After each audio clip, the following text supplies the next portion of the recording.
अक्सर बीजेपी को मुश्किल परिस्थितियों से निकालने वाले और खरीद फरोख्त कर बीजेपी को सत्ता में लाने वाली भाजपा के चाणक्य ने ही इस बार खुद अपनी पार्टी को मुश्किल में फंसा दिया। यही नहीं, प्रधानमंत्री मोदी का राइट हैंड कहे जाने वाले अमित शाह ने अब पीएम मोदी की ही कुर्सी को खतरे में डाल दिया।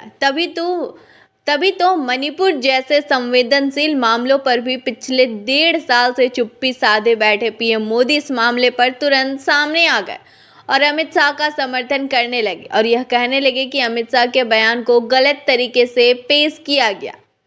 पीएम मोदी किस तरह से इस मामले में कूदने से यह तो साफ होता है कि बीजेपी इस मामले को लेकर कितना दबाव में है। लेकिन अब बीजेपी की मुश्किलें और भी ज़्यादा बढ़ने वाली है, क्योंकि अब बात सिर्फ अमित शाह की कुर्सी या फिर बीजेपी की साख तक ही सीमित नहीं रह गई है, बल्कि अब दांव पर लग गई है पूरी एनडीए की सरकार और प्रधानमंत्री मोदी की कुर्सी। अब निगाह है एनडीए सरकार के दो प्रमुख सहयोगी नीतीश कुमार और चंद्रबाबू नायडू पर टिकी है, क्योंकि अब सरकार का भविष्य नीतीश और नायडू के ही जवाब पर निर्भर है। अब देखना यह है कि नीतीश कुमार और नायडू सरकार में अपनी अहमियत को दिखाते हुए बीजेपी पर अमित शाह से माफ़ी मंगवाने का दबाव बनाएंगे या फिर नहीं। दरअसल अमित शाह के बयान को लेकर विपक्ष उनका इस्तीफा मांग रहा है। इसको लेकर विपक्ष संसद से लेकर सड़क तक हमला बोल रहा है और बीजेपी को और घेर भी रहा है। इसी बीच अब अरविंद केजरीवाल ने कुछ ऐसा कर दिया जिससे पूरी की पूरी एनडीए सरकार के लिए खतरे की घंटी बज गई है। दरअसल अरविंद केजरीवाल ने एनडीए सरकार के दो प्रमुख साथियों नीतीश कुमार और चंद्रबाबू नायडू को एक चिट्ठी लिखी है। इस पत्र में केजरीवाल ने नीतीश और नायडू से सवाल किया है। केजरीवाल ने लिखा कि माननीय नीतीश जी और चंद्रबाबू नायडू जी से देश की जनता पूछना चाहती है कि क्या आप अमित शाह जी के द्वारा किए गए बाबा साहेब के अपमान का समर्थन करते हैं।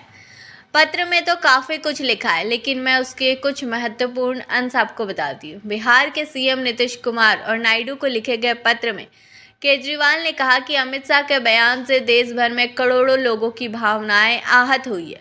यह बयान देने के बाद अमित शाह जी ने माफ़ी मांगने की बजाय अपने बयान को उचित ठहराया।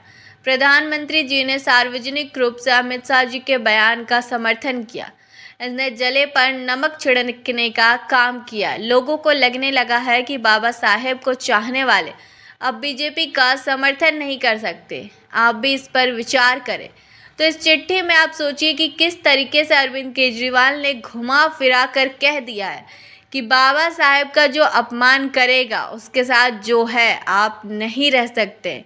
तो कृपया इस पर विचार रखें, क्योंकि देश की जनता यही चाहती है। तो अब देखते हैं कि नीतीश कुमार इस पर क्या करते हैं। बता दें कि इससे पहले आम आदमी पार्टी ने दिल्ली में बुधवार को बीजेपी मुख्यालय के बाहर प्रदर्शन भी किया था। केजरीवाल ने कहा था कि जिस तरीके से अंबेडकर का अमित शाह ने अपमान किया उससे करोड़ों लोगों की भावनाएं आहत हुई है।